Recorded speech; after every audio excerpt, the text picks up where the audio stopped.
Salut les amis, aujourd'hui on se retrouve pour une nouvelle vidéo, une vidéo sur l'apprentissage par renforcement et du coup ce sera appliqué à un jeu qu'on appelle Cliff Walking et l'idée, je peux vous montrer, c'est très rapide. L'idée c'est d'avoir un petit personnage qui doit récupérer un cookie et on aimerait bien qu'il récupère son cookie le plus rapidement possible. Donc, l'idée d'utiliser l'apprentissage par renforcement, c'est de se distinguer de l'apprentissage supervisé, dans lequel on aurait des paires labellisées de état-action. Donc, par exemple, dans cet état, la meilleure action possible, ce serait cela. Nous, on veut se distinguer un petit peu de ce modèle-là et de faire de l'apprentissage non supervisé avec l'algorithme qu'on appelle Q-learning, qu'on détaillera un petit peu dans la suite. La deuxième spécificité de cette vidéo, c'est qu'on va utiliser Gymnasium, je sais pas comment on prononce, qui est une librairie open source qui va nous permettre en fait vraiment de se focaliser sur l'apprentissage par renforcement et non pas les spécificités du jeu. Typiquement, quelque chose qui peut être un peu embêtant, c'est comment est-ce qu'on va faire pour déclarer quand le jeu est fini ou quand est-ce qu'il est trop long, etc. Alors, Gymnasium nous permet d'avoir cet environnement-là disponible. On va créer cet environnement et définir tout simple. Enfin, on va pouvoir interagir avec cet environnement en utilisant des méthodes propres à l'environnement qu'on a créé grâce à Gymnasium.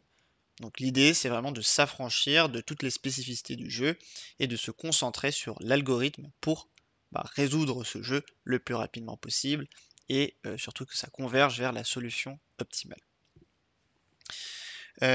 Et enfin, je vous avais promis tout à l'heure de parler un peu de l'algorithme Q-learning.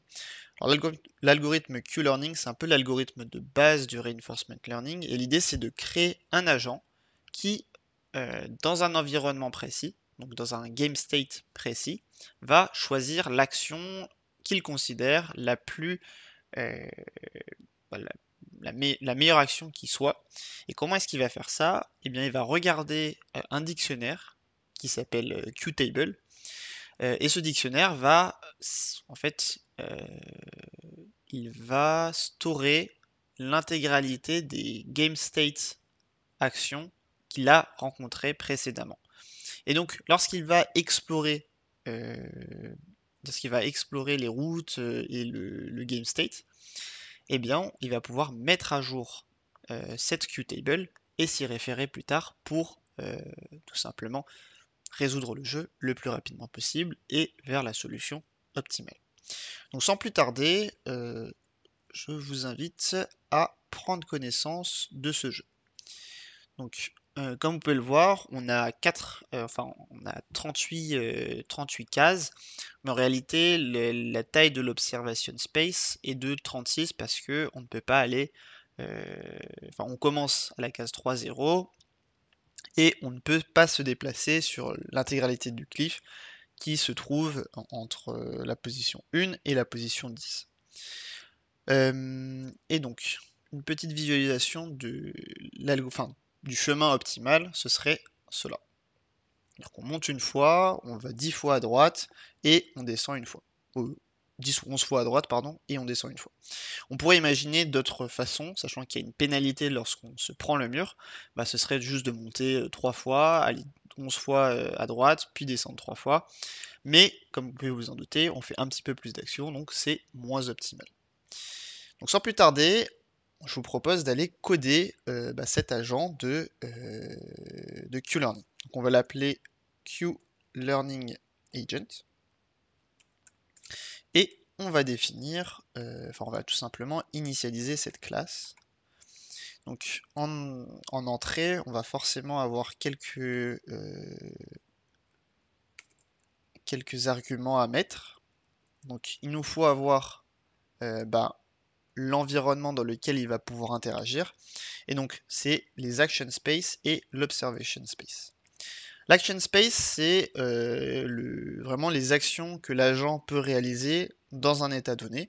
Donc ici, vraiment, c'est dans cette case-là, il peut aller en haut, en bas, à droite et à gauche. Donc on a quatre actions, et l'observation space n'est rien d'autre que la grille. Et quand je vous parlais de Gymnasium tout à l'heure, c'est super pratique parce que ça nous permet d'avoir l'action space, l'observation space déjà donné dans l'environnement. On a aussi quelques hyperparamètres à préciser. Donc je les explicite ici, mais en réalité, on aurait pu les mettre comme hyperparamètres en majuscule, comme constante, mais je trouve ça plus propre de le mettre dans la classe directement. Donc alpha, ça va être notre learning rate, le gamma, ça va être notre taux de discounting, et epsilon, ça va être tout simplement la probabilité avec laquelle il va explorer une nouvelle action plutôt que de juste regarder l'action optimale. L'idée, c'est vraiment d'explorer plus de chemins possibles. Par exemple, ici, on va s'éloigner un petit peu du cookie, mais si jamais on n'explore jamais cette case-là, on ne pourra jamais trouver ce chemin-là. Même si, s'il n'y avait pas le cliff, l'action aller à droite serait la plus optimale. Donc avoir un peu cet élément stochastique ici d'epsilon, ça nous permet de résoudre ce problème. Donc, self.actionSpace, forcément c'est actionSpace. On va faire ça pour chacune des variables, hein. Pas le choix. Observation space, c'est observation space. Self.alpha, c'est alpha. Self.gamma, c'est gamma. Self.epsilon, c'est epsilon. Et bien sûr, le plus important dans le QLearning Agent, c'est qu'il va pouvoir se référer à la QTable et il faut l'initialiser dans le init. Et donc on va l'appeler QTable et on va utiliser default dict de la librairie collections. Et en gros, on va mettre autant de zéros qu'il y a de possibilités d'action. Tout simplement. .n.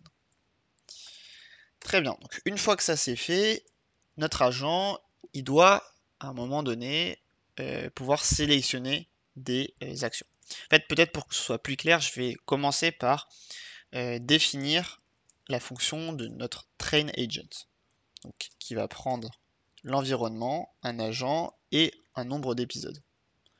Donc moi je mettrai 100 par exemple pour commencer et après on verra. Les épisodes, c'est vraiment les générations d'agents, et plus il y a d'épisodes, plus il y a de simulations dans lesquelles l'agent va pouvoir apprendre et remplir cette QTable. Et donc, for episode in episodes, range de episodes, on va avoir un env.reset, donc on va réinitialiser le game state. On va dire que ce n'est toujours pas terminé, et tant que ce n'est pas terminé, on va avoir besoin que notre agent sélectionne une action.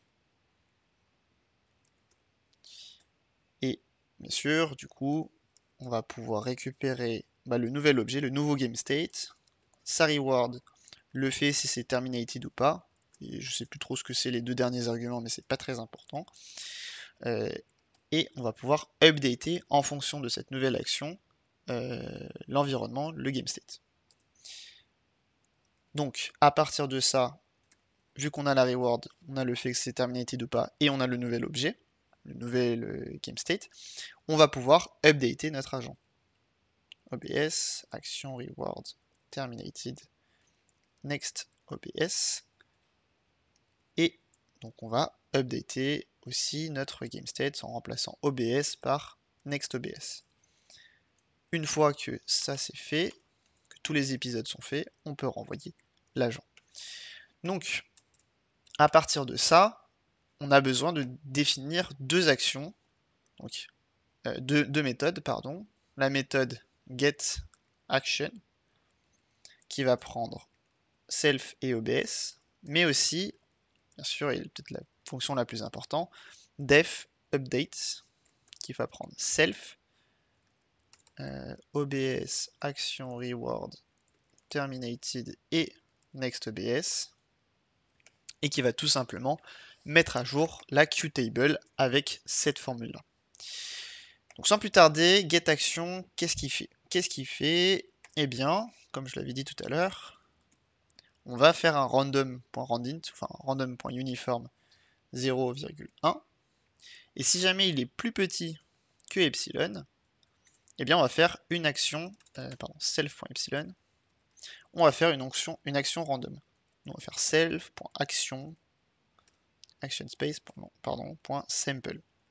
En gros, on fait n'importe quoi, on fait un truc random. Sinon, si jamais on est plus grand que epsilon, eh bien on va renvoyer la meilleure action possible d'après la qtable. Et donc ça, c'est juste np.argmax de self.qtable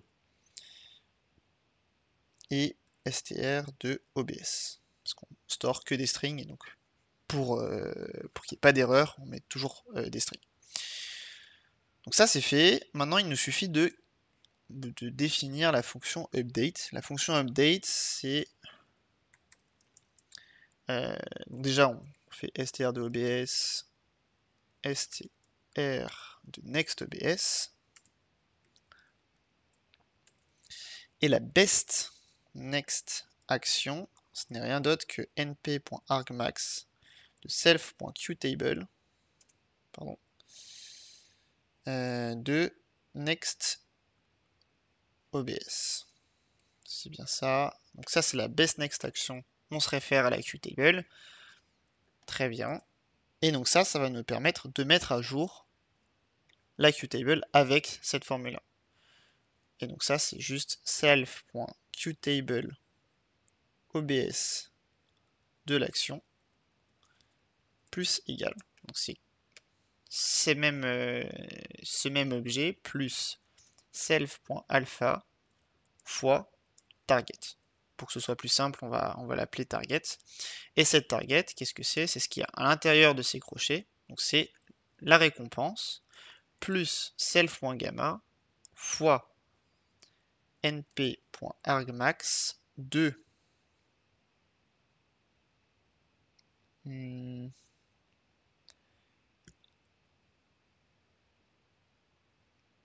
ah oui, pardon. Le max de Q de S' à prime, ce n'est rien d'autre que self.qtable de nextOBS de la meilleure action, best next action, fois not terminated. Et bien sûr, à tout cela, on doit faire fois donc set target moins self.qtable obs action. Une fois que ça c'est fait, on a notre QLearning agent, on a aussi notre QTraining agent. Donc une fois que ça c'est fait, il nous suffit d'entraîner, j'ai envie de dire. Donc on va initialiser l'environnement et son agent. Pour cela, on va faire un env.reset. Ça va nous permettre de nous retrouver dans cette situation-là, où on a notre bonhomme en 3.0 et notre cookie en 3.11, et pas se retrouver par exemple avec le game state là où il s'était terminé la dernière fois. Donc par exemple, un bonhomme dans cette case-là, ou un bonhomme encore pire, dans le cliff. Donc une fois qu'on a fait ça, on va pouvoir définir notre agent. Notre agent, c'est QLearningAgent.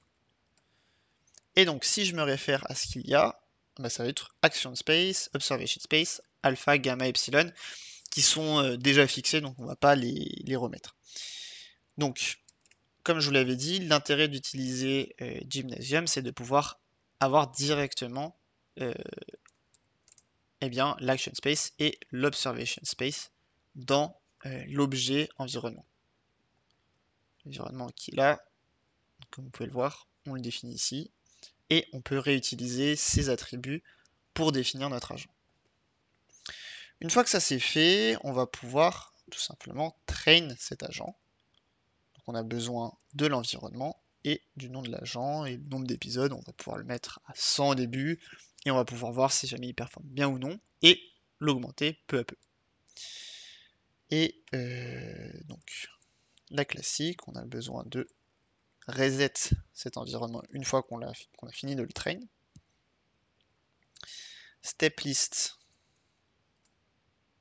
on va le définir comme des crochets. Et l'idée là, pardon, j'ai pas expliqué ce que j'étais en train de faire, c'est de visualiser l'agent, enfin le parcours de l'agent entraîné dans une situation réinitialisée. En gros, on veut voir si notre bonhomme arrive à récupérer le cookie ou non. Donc, on doit dire que terminated is false et while not terminated, l'action, ce n'est rien d'autre que agent.getAction, fonction de l'OBS, steplist.append action, qu'on la store dans la steplist, et quand on pourra le visualiser, on pourra juste print steplist. Et bien sûr, on update tout ça en faisant OBS reward terminated, paf, paf, égale env.step action. Ça, qu'est-ce que ça nous permet de faire? Ça nous permet de réaliser l'action, de remettre à jour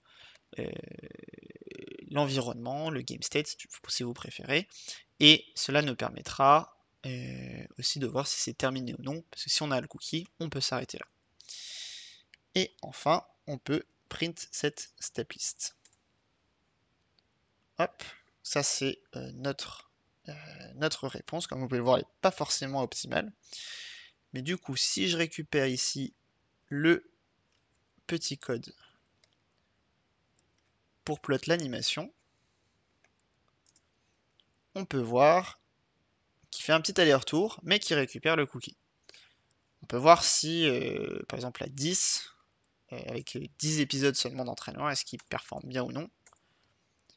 Comme vous pouvez le voir, il fait un petit peu n'importe quoi, et plus on augmente les épisodes, plus notre agent performe mieux. Vous pouvez voir que parfois il est reset, c'est quand il se prend le mur, en fait, on a mis une reward à moins 100, et du coup il revient à 0, tout simplement.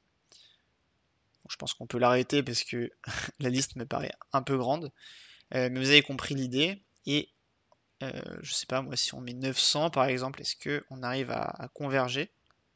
Ouais, on arrive à converger vers la solution optimale. Et donc ça montre que avec un agent, une table, une Qtable et un nombre d'épisodes assez conséquent, donc ici 900 ça suffit, on peut arriver dans un jeu assez basique à converger vers la solution optimale. Donc en tout cas, j'espère que cette vidéo vous aura plu. J'ai pris pas mal de temps à essayer de comprendre la librairie, comment fonctionnait l'algorithme du Q-learning. Donc n'hésitez pas à me dire si ce format de vidéo vous plaît. En tout cas, moi j'ai pris beaucoup de plaisir à la faire, et si cela vous a plu également, n'hésitez pas à vous abonner et à liker la vidéo. Salut!